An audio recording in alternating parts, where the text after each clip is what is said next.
First tonight on Our News Weekend, the journey to home ownership is now a reality for 15 Bahamians, a part of the government's rent-to-own initiative. We've got their stories straight ahead. Plus, the FNM leader talks party support as the party prepares for the next general election. He says dissatisfaction for the PLP doesn't automatically translate into support for the FNM. And later, it's World Water Day, and a local environmental group is introducing students to an environmental advocacy program. Our News, the weekend edition, starts right now.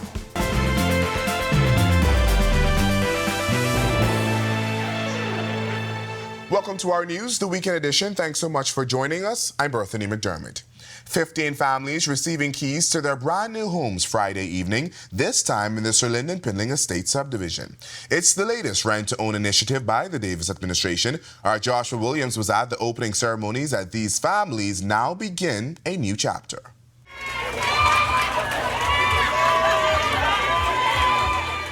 And that's the sound of joy as this resident received the keys to her new home. She, along with 14 others, will soon realize the dream of owning their own home, many of them for the first time. This couple of 10 years say their home will be a surprise for their two daughters. It's a big step for my children, mainly because right now my daughter, she's a teenager, so she does not want to share a room anymore. So her and her little sister row a lot inside the room. So I know when they find out what's going on, they get triple. They have their own celebration. That's how they carry on. It's the latest housing initiative led by the Davis administration, following the two most recent developments, Pinecrest and Renaissance.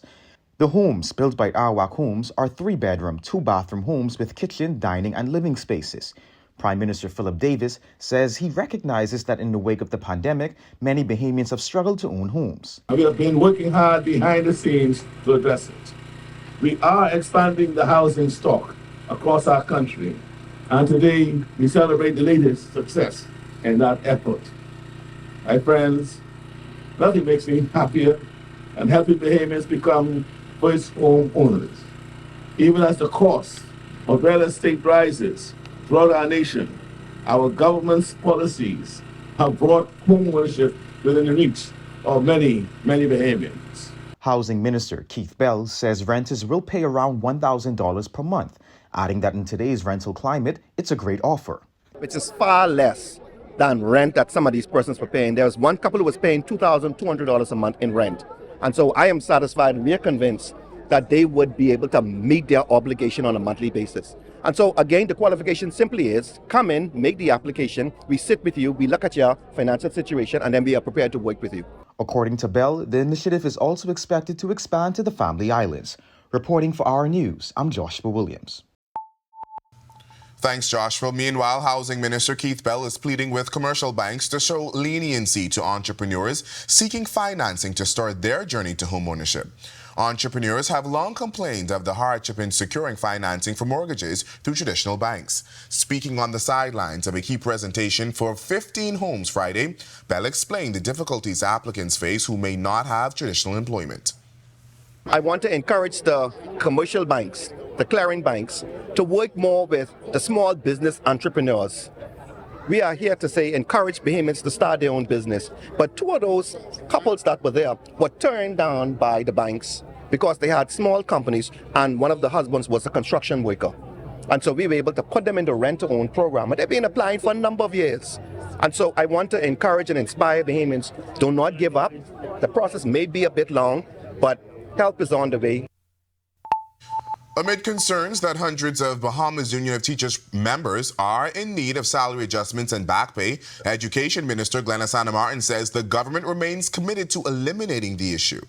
Union President Belinda Wilson made the shocking revelation while appearing as a guest on RTV's On the Record with host Jerome Sawyer. It came after the government revealed nearly 500 retired public servants were re-engaged in the public service. As it relates to the teachers, Hannah Martin explained government is actively addressing the problem, adding hundreds of related matters have been resolved. We are committed to taking those issues off the table. We are interested in ensuring the best environment possible for young people when they go to school to reach their full potential as students in the system. So to do that, we have to ensure our teachers and others are not feeling frustrated by human resource matters. And we've brought in someone in our HR to help us develop a more efficient. It's the largest ministry in the country. It's highly manual. And there's some systems coming in place shortly, which we hope will enhance efficiency. The education minister added that these issues stretch across government entities. She assures the permanent secretary and the union are in constant dialogue regarding the matter. We know that the system has to become more efficient in these matters, but it is not for lack of effort. The officers there, from the permanent secretary down, are working to resolve all of the outstanding matters that's still outstanding with the BUT. Dissatisfaction with the governing Progressive Liberal Party doesn't automatically translate to support for the Free National Movement, according to FNM leader Michael Pintard.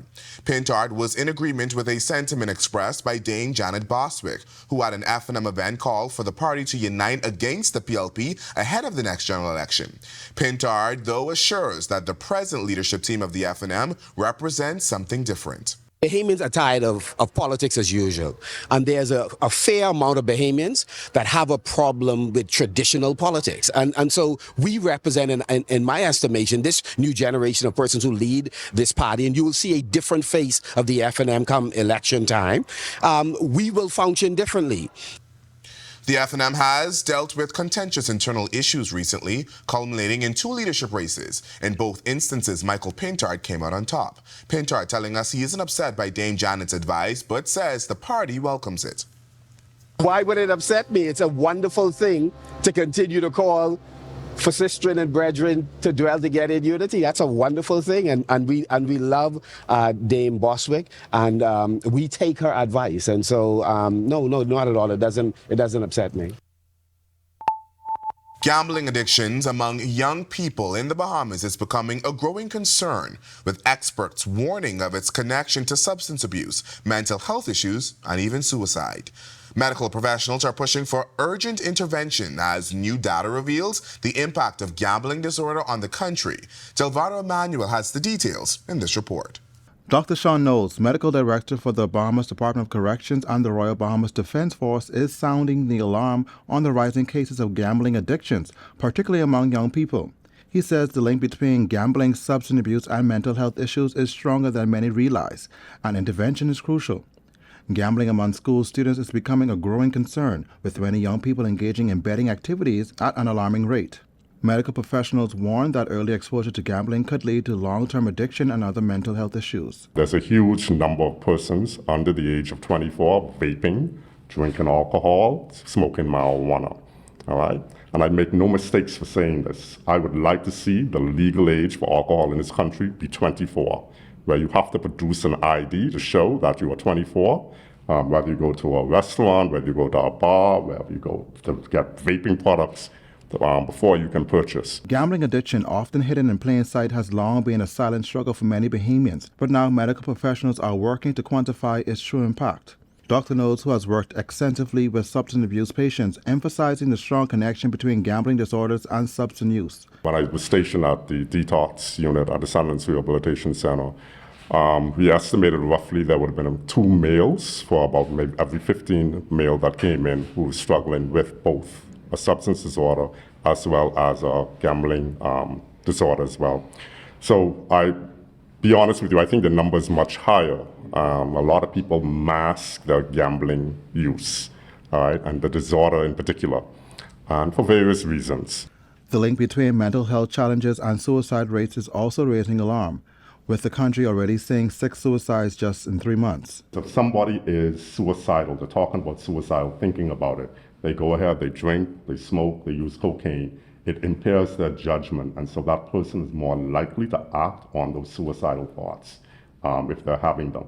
So that in itself warrants the importance of us stressing the need for services intervention to be able to help people. Dr. Knowles emphasizes that mental health services must be extended across the country, from Apico to Inagua, to truly make a difference. Education, awareness, and accessibility, he says, will be the key in turning the tide.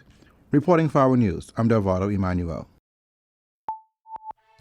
Thanks, Delvado. When our news weekend comes back from the break, the Central Grand Bahama MP is giving back to the Rand Memorial Hospital in a special way. We'll tell you how. And a former police officer is now an author. I'll tell you all as the story of the journey when our news weekend returns.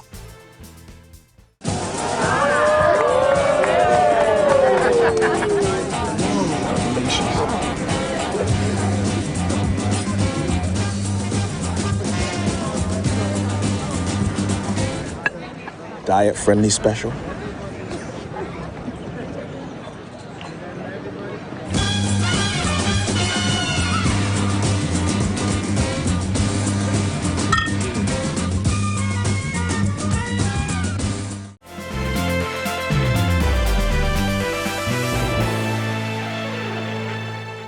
The pediatric unit at the Rand Memorial Hospital is getting much-needed baby supplies this week, including diapers, wipes, and other essential items. The donation came through the Bahamas Wellness Mission, a program launched in 2018 by Central Grand Bahama Member of Parliament Iram Lewis. Lewis says the initiative was created after recognizing the urgent need for additional resources at healthcare facilities across Grand Bahama. Over the years, the program has provided walkers, crutches, and other medical supplies. This latest donation, he says, is meaningful, as the Rand Memorial Hospital is where he was born almost 60 years ago. So my first 5 weeks was spent in the hospital, so it's personal to me. And something I just thought about with respect to my birthday will be on May 3rd. I'll be 60 years old. Perhaps I'll get permission from the hospital to have my birthday party here. And I'll ask persons to come here and bring gifts to me on my birthday, whereas those gifts will be not for me, but for the hospital. You can bring Pampers, you can bring wipes, you can bring Tams, socks, any items, even adult diapers, food stuff, anything that will go towards the hospital. Nursing officer with responsibility for the pediatric unit, Lidette Curtis, says the donation is very important to them, while administrative manager Aldelicia Campbell shares they are appreciative. We have a lot of persons coming in who are financially in need, and so therefore these items, because Pampers are very costly, and so this will assist those who are in need. These donated items will go a very long way in assisting those infants and younger children that have to be hospitalized for extended periods of time. And again, I thank Mr. Lewis and his team for reaching out to our hospital administrator to give these gifts. Well, a former policeman is now turning his attention to writing. Tonight, he shares the inspiration behind his latest book and why he believes it will have a lasting impact on the country. With more on this, here's Italia Hall. Former Free National Movement candidate for the Pine Ridge constituency in Grand Bahama and retired policeman Walburn Boodle has shifted his focus to writing. In an exclusive interview, Boodle introduced his new book, Tell the Road You've Trod, Enhancing Law Enforcement in the Bahamas. He says his passion for storytelling began in childhood, shaped by personal experiences, including the tragic loss of his 2-year-old brother. These moments inspired him to document his journey. I interviewed all the people in the community, tried to find out my heritage, where I came from, and I documented things. And I started this from like 11 years old. And I always know that I didn't realize that I was preparing for this day. Boodle adds that many of his early life experiences played a pivotal role in his 40-year career with the Royal Bahamas Police Force. I spoke of that. I spoke of my journey on the Royal Bahamas Police Force. I spoke with about men who I would have worked with in the Royal Bahamas Police Force to change my perspective on life. I mentioned some great detectives. There's a chap I worked with in the Abacos some years ago, Raymond Maki, who was he was police among police, fearless warrior. I used to call him. I called him that. And I work with Douglas Hanna, who was, I believe, the best detective this country has ever seen. The new book, he believes, will help the next generation of leaders, especially those within the Royal Bahamas Police Force, as there have been lots of challenges recently. So I want them ready to read into it and to see what happened. You know, I worked for 40 years. In that 40 years, I had less than 10 days sick leave. And I always say, listen, I document things. So 3.5 years of overtime I put into this organization, in the organization of the Royal Bahamas Police Force. It was work, getting things done. And I want to encourage them to, you know, to work and to do things, because the Bahamas really need us. They need that generation who's going to transform policing in this country. This is what we need. I made some recommendations in the book, some of the things that I always thought of. I made some of those recommendations, and I hope that some of the powers that be read the book. Now the book is available at Bellevue Books and Gifts in Freeport and on Amazon. Reporting for Our News, I'm Italia Hall. Thanks, Natalia. Well, still to come on Our News Weekend, this World Water Day, a group of students are learning environmental advocacy. But first, it's March and the madness is upon us. Find out what Bahamians got up to in college basketball next on Our Sports Weekend.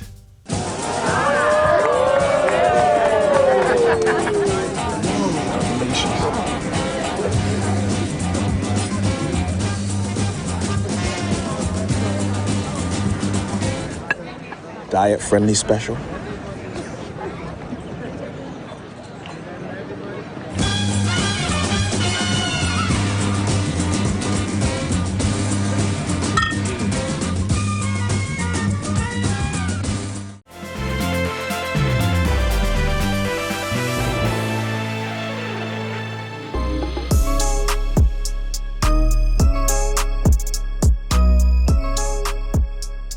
Good evening, welcome to Our Sports Weekend. I'm Tej Adderley.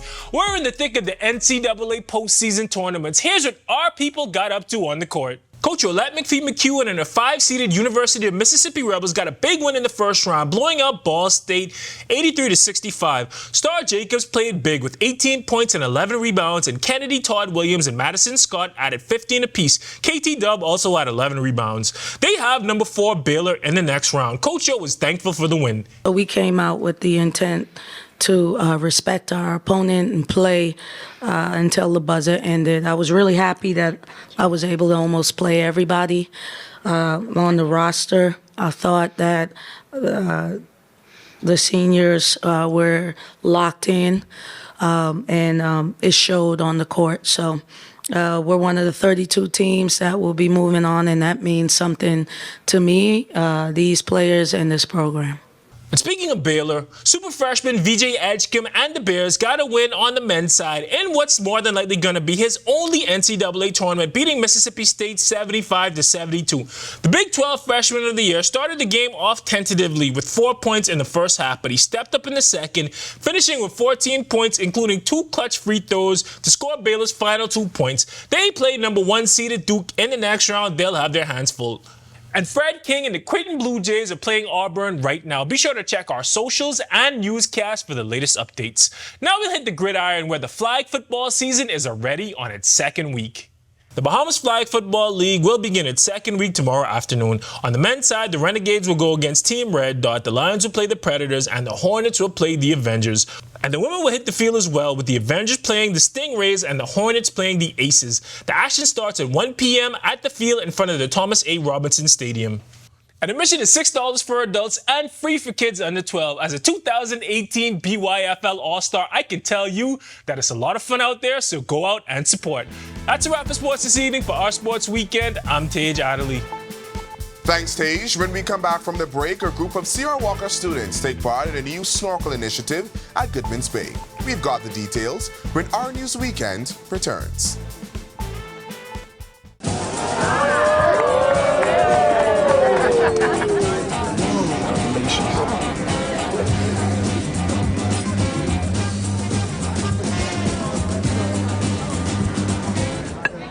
Diet-friendly special.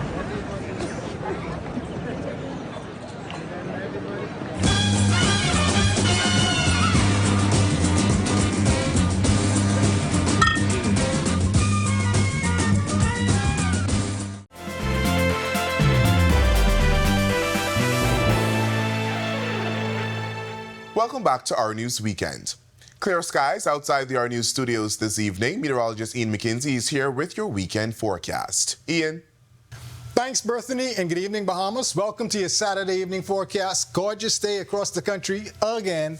Currently outside our studios, however, we are under partly cloudy skies, a temperature of 74. Feels like the same. Winds are from the east-northeast, 10 miles per hour. Current temperatures across the country at this time in our nation's second city, Freeport, 69, as well as in Marsh Harbor, 71s in Allenstown, 74s in Nicholstown, the capital as well, 72 in Great Harbor Key, and 75 in Governor's Harbor, Eleuthera.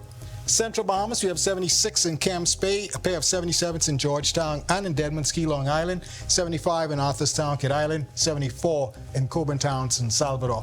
Southeast Bahamas, we have 76s in Duncantown, Colonel Hill, and in Abrahams Bay, Mayaguana, 77 in Delectable Bay, as well as Providenciales, Turks and Caicos. And the hot spot, again as normal, in the Southeast Bahamas, we have Matthewtown in Agua. Satellite and radar imagery at this time. We have a frontal system stalled out pretty much across the central islands. This will continue to weaken.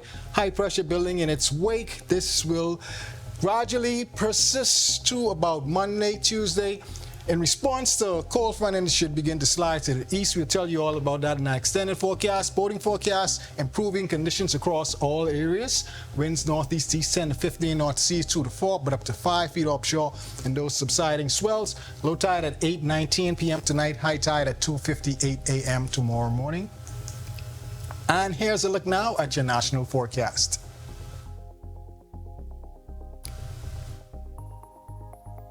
And in your extended forecast, high pressure will be the dominant weather feature through Monday. This high pressure system will eventually slide eastwards in response to a cold front that should gradually drag its way through our area Tuesday, Wednesday, coupled with some showers, possible isolated thunderstorms as well. Clearing behind it, we expect breezy conditions, breezy to windy rather, and this should persist into next weekend. Those highs only getting up into the upper 70s, low 80s, those comfortable low time temperatures, seeing upper 50s, low 60s. That's a wrap in the evening forecast. Make it a great, safe, fun night, everyone. Thanks, Ian. Well, today is World Water Day, recognized internationally to highlight the sustainable management of freshwater resources. Here at home, a local organization observed the day by teaching adults and teens about the importance of our waters and the risk involved if the ocean is not protected. Danielle Miller reports. So many of us see the ocean from above and we look out and we say, oh, it looks nice, it's blue, it's pretty. But it's a whole different experience when you put a mask on your face and you put your head underwater. That's Executive Director for the nonprofit organization Brief, Kasarina McKinney-Lambert, sharing the intent behind Saturday's public snorkel event at Sanders Beach. In recognition of World Water Day, this was just not an opportunity for Brief to engage the public, but also to officially introduce their Student Environmental Advocates Program, also known as the SEA Program. So we're doing a pilot program right now with support from the Lyford Key Foundation. And right now we're working with C.R. Walker Senior High School and as an after-school program. So kids from that school right now, and hopefully more schools in the future, can get involved and do a number of activities that have to do with ocean conservation. This year's World Water Day falls under the theme Glacier Preservation. McKinney-Lambert says despite there being no glaciers in the Bahamas, melting ice in other parts of the world has a huge impact locally, specifically with sea level rise. With that in mind, the Snorkel Initiative served as a fun activity for the students and an open-air classroom. McKinney-Lambert believes exposing them to a wealth of knowledge and the importance of connecting their passion for the environment to various career opportunities focused on conservation will ultimately nurture a Bahamas that is sustainable for all generations. 30 years from now, or like 20 years from now, you can see that the world has changed. Like, the waters might just be higher, the Bahamas might be gone in like 20 years, it's just better to prepare now than to wait later and regret. This is our island and we live here, so it comes down to us. It's a responsibility for us to take care of it. Reporting for Our News, I'm Danielle Miller. Thanks, Danielle, and thank you for joining us for our news tonight on behalf of the entire team. I'm Berthany McDermott. We'll see you right back here tomorrow night. Make it a great weekend, everyone.